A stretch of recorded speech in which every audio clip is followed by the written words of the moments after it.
किसानों ने किया गाजीपुर बॉर्डर खाली, घर की ओर रवाना हुआ किसानों का जत्था। 15 दिसंबर के बाद आम जनता के लिए खुल सकता है बॉर्डर।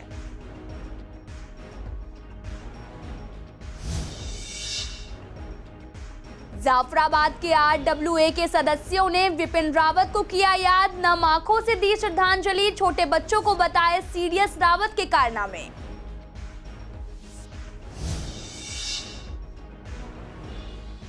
महिला सशक्तिकरण को दिया गया बढ़ावा, विधवा महिलाओं को बांटी गई सिलाई मशीन, अब महिलाएं बनेंगी और भी ज्यादा सक्षम।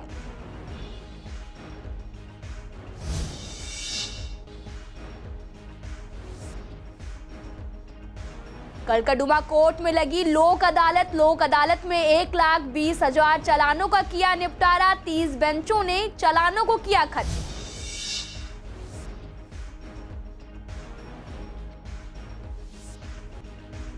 मयूर विहार फेज 2 में छात्रों पर हुआ हमला, 4 छात्रों पर किया गया चाकू से वार, छात्रों को लाल बहादुर शास्त्री अस्पताल में कराया गया भर्ती।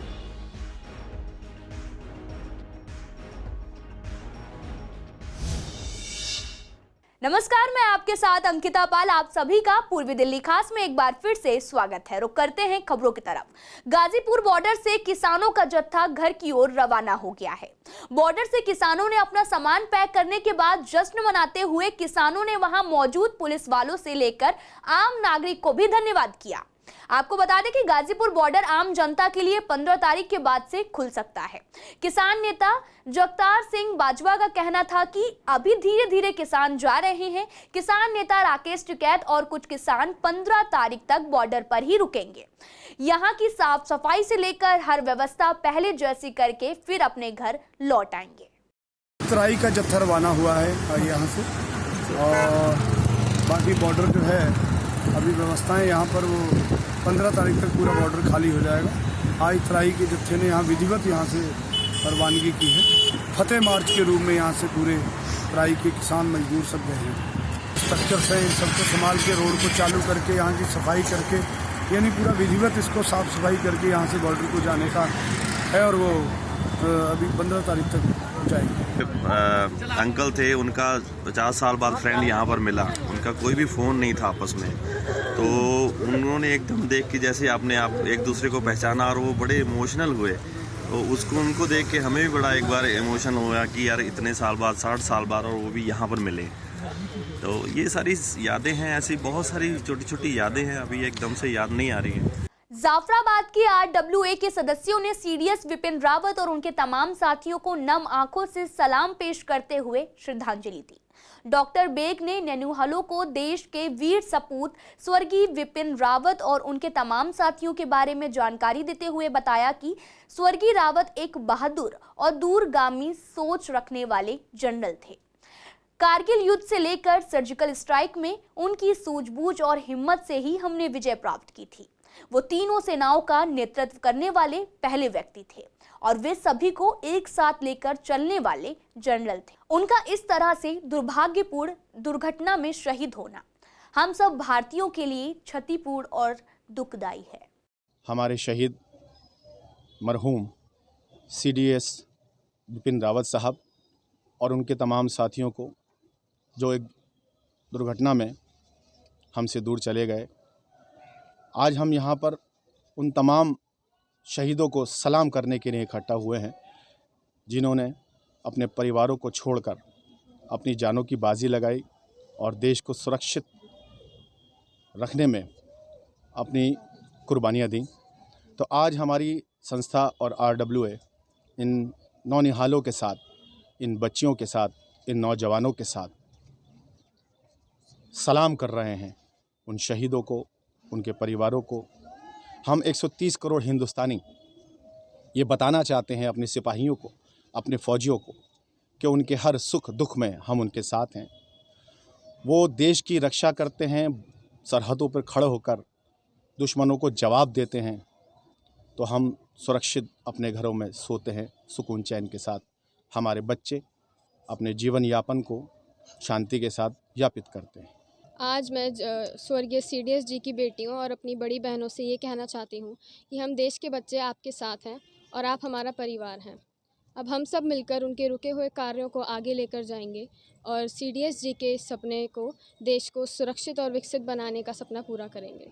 पूर्वी दिल्ली के सैनी एनक्लेव में महिला सशक्तिकरण को बढ़ावा दिया गया। सामाजिक कार्य करने वाली संस्था ने विधवा महिलाओं को सिलाई मशीन बांटी, जिससे महिलाएं सक्षम बनेंगी और पैसे की कमी से निजात मिलेगी और फाइनेंशियली मजबूत होंगी। वहीं महिलाओं ने भी आयोजकों का शुक्रिया अदा किया। वैसे तो समाज में गरीब जरूरतमंद लोगों की मदद करने के लिए आए दिन कई संस्था जो हैं वो काम करती हैं, लेकिन सामाजिक संस्था का ये काम तारीफ ए काबिल है। आज ये मानव कल्याण सेवा समिति पिछले 22 वर्षों से गरीबों और ज़रूरतमंद लोगों के लिए काम करती है। हम हर साल विधवाओं को या ज़रूरतमंद लेडीज़ को सिलाई मशीनें देते हैं। इस बार ही हमने 10 सिलाई मशीनें विधवाओं को दी हैं। कोविड की वजह से हम इस बारी कंबल वगैरह नहीं बांट रहे हैं, वो हम जो सा है कि वहाँ जाके लोगों को घरों में पहुँचा देंगे। ये हमारी समिति पिछले 22 वर्षों से काम कर रही है, निर्धन लोगों के लिए ये काम कर रही है। मेरा नाम सुशील तिवारी है, मैं सैनी एनक्लेव में रहता हूँ और मानव कल्याण सेवा समिति ने जो आज ये जो कार्यक्रम किया है ना, ये हर साल हमारे जो कपूर साहब हैं, जगमोहन जी हैं, मानी साहब हैं, ये सब लोग मिलकर इस कार्यक्रम को करते हैं। और जो विधवाएं या जिनको गरीब जो लेडीज़ होती हैं या कोई भी गरीबों की मदद के लिए कार्यक्रम किया जाता है। हर साल सिलाई मशीन है, साइकिल हैं, स्वेटर हैं, कंबल हैं, जूते हैं, जो भी मतलब ज़रूरत की चीज़ें हैं, ये मानव कल्याण सेवा समिति उन लोगों को हर साल देती है। लोगों को देखिए, हमारा एजुकेशन के फील्ड में काम कर रहे हैं हम महिला सशक्तिकरण के लिए। 1994 से हमारी ये समिति जो है कार्यरत है, जिसमें हम महिलाओं को सिलाई सिखाते हैं। उसके बाद जब वो पास आउट होती हैं वहाँ से, तो उनको आर्थिक दृष्टि से उनको किसी के सामने हाथ ना पसारना पड़े, इसलिए हम उनको सिलाई मशीनें देते हैं। मानव कल्याण सेवा समिति का सेवादार हूँ और यहाँ के जो अधिकारी लोग हैं बहुत ही चर्चित से मदद और काम करते हैं ज़रूरतमंद लोगों के, जैसे कि गरीब बच्चों को पढ़ाना, यहाँ तक कि गरीब की इलाज में मदद करना, पैसे से मदद करना, किताब कॉपी देना और बच्चों के शिक्षा में बहुत ही मदद करते हैं। कलकदुमा कोर्ट में लगी लोक अदालत में 1,20,000 चालानों का निपटारा किया गया। इस दौरान 30 बेंचों ने भी चालानों को खत्म कर दिया। इन चालानों में यातायात चालान शामिल थे। इस बार लोक अदालत की खास बात ये रही कि वॉकिंग रजिस्ट्रेशन की वजह से 2 दिन पहले ही पोर्टल खोल दिया गया था, जिसकी वजह से लोगों को रजिस्ट्रेशन के लिए लाइनों में नहीं लगना पड़ा। सेशन जज ने बताया कि यातायात चालान में सबसे ज्यादा मामले ओवर स्पीड के हैं। इन सभी चालानों का निपटारा किया गया। क्या कुछ कहा, देखिए आप हमारी इस रिपोर्ट में। एक जज जो डील करेगा वो नंबर फिक्स्ड है, जैसे 750 चालान वो डील करेगा। और एक चीज़ और इसमें अच्छी ये हुई है कि आज आपको वॉक इन करके अपना चालान नहीं निकालना है।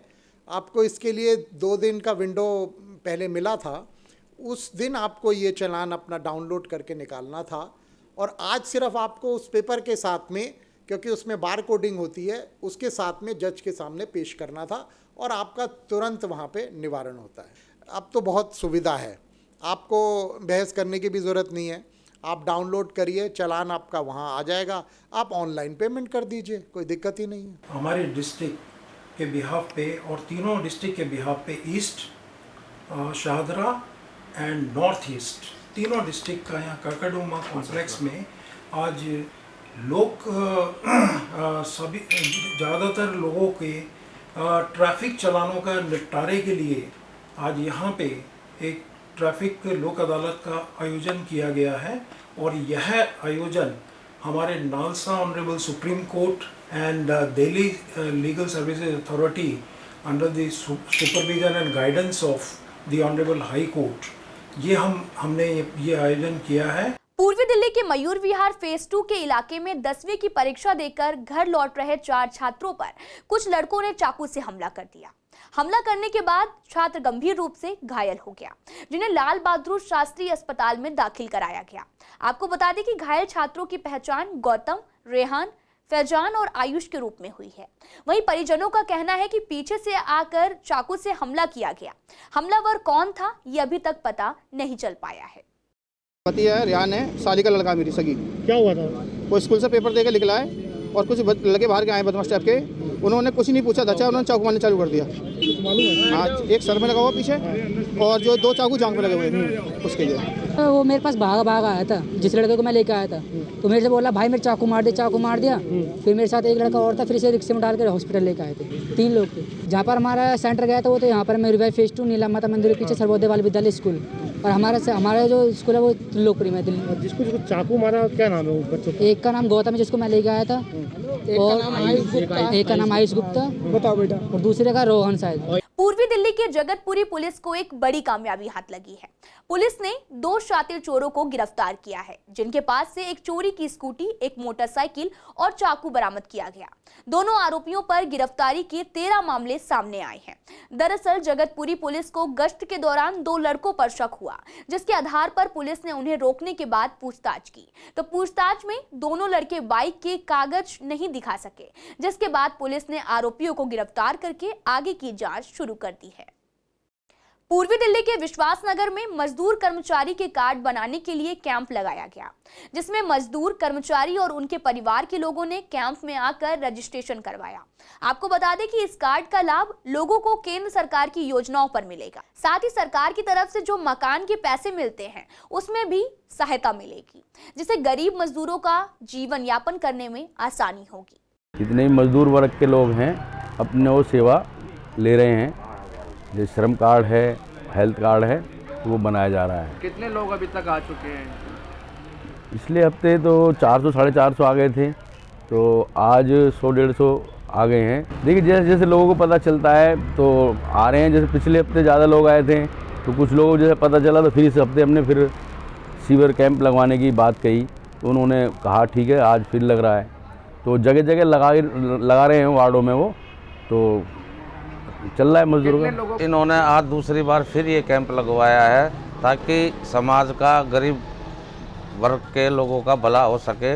जहां कंसल जी यहाँ मात्र 60 रुपये एक कार्ड के लेते हैं, और जगह लोगों से 200-150 की कीमत से लोग दे रहे हैं। और इस कार्ड का मतलब ये है, जो हमने पता लगा है कि आने वाले समय में गवर्नमेंट जैसे मोदी सरकार बोलती है कि हम आपके खाते में पैसा डालेंगे, तो इसलिए गरीब लोगों का ये कार्ड बनाए जा रहे हैं। देखना जी, दिल्ली सरकार ने जो बनाए हैं उन लोगों के खाते में 5-5 हज़ार रुपये आ रहे हैं।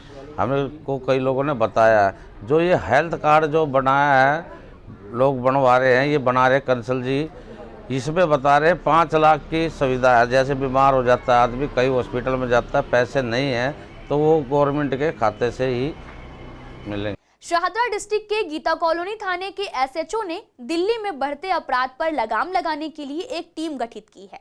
काफी समय से चोरी की घटना के मामले बढ़ रहे थे। चोरी की वारदातों पर अंकुश लगाने के लिए एसएचओ ने टीम बनाई और गश्त के दौरान पुलिस को एक व्यक्ति संदिग्ध हालत में दिखा। पुलिस ने उसे शक के आधार पर पकड़ लिया और उसकी तलाशी लेने के बाद उसके पास से एक बटन वाला चाकू बरामद हुआ। पुलिस ने उसे गिरफ्तार किया और पूछताछ के दौरान उसका रिकॉर्ड जो है वो खंगाला गया, तो उसके ऊपर पहले भी कई जो मामले हैं, मुकदमे हैं, वो दर्ज मिले, और जिसके बाद पुलिस ने आरोपी को गिरफ्तार कर लिया और आगे की जांच शुरू कर दी। पूर्वी दिल्ली के शरद विहार में काफी समय से लोग आवारा गायों को लेकर परेशान हैं। वहां से आने जाने वाले लोगों का कहना है कि जिन लोगों की ये गायें हैं, वे दूध निकालकर अपनी गायों को सड़क पर ही छोड़ जाते हैं और गायों को आवारा समझा जाता है, जिसके कारण वहां से गुजरने वाले लोग इनको खाने का सामान और बचा हुआ खाना छोड़कर चले जाते हैं, जिससे सड़कों पर भी गंदगी फैलती है। सड़कों पर गाय के घूमने से ट्रैफिक की समस्या भी बढ़ती जा रही है। साथ ही लोगों का कहना है कि इस समस्या पर ना ही एमसीडी और ना ही सरकार कोई मदद नहीं कर रही। बहुत समस्या है। सबसे पहले तो ट्रैफिक जाम हो जाता है, उसके बाद लोग चलते फिरते भी खाना फेंक जाते हैं और बेचारे पॉलीथीन में भी डाल देते हैं, तो पॉलीथीन की कई एक बार पॉलीथीन भी चबा जाती है और कई एक बार तो एक्सीडेंट होते होते भी बचा है, इस वजह से जाम भी हो जाती है। हाँ बिल्कुल, वो होता है। मटर के छिलके छोड़ गए, कुछ छोड़ गए, वो सड़े गए। कई एक बार तो जैसे चावल वावल सब छोड़ जाते हैं। पूरे 30-35 तो इधर है, फिर पीछे की तरफ मेट्रो के सामने उधर भी घूमती रहती हैं। सुबह का टाइम हो जाती है, सुबह का छोड़ते हैं, फिर दोपहर तक तो घूमती ही रहती है। दोपहर में अब जाके आप देखेंगे जगह जगह बैठी ही मिलेगी। ये आनंद विहार शरद विहार का एरिया है, कड़कड़ुमा गांव पास में है। और जो गायों का कंप्लेन लोग कर रहे हैं, तो गाय तो वाकई में समस्या हैं, लेकिन क्या करें, गाय को लोग छोड़ देते हैं, चारा कम खिलाना पड़ेगा और लोग आके डाल जाते हैं, चलते हुए गाड़ी में से फेंक देते हैं। रोड पे गंदा होता है, चारों तरफ मलबा पड़ा होता है, रोड ब्लॉक होता है, गाय खड़ी होती हैं तो आगे आगे पीछे जाती नहीं है, कहीं भी बैठ जाती हैं। फिलहाल पूर्वी दिल्ली खास में इतना ही। तमाम खबरों के लिए आप देखते रहिए CCN लाइव।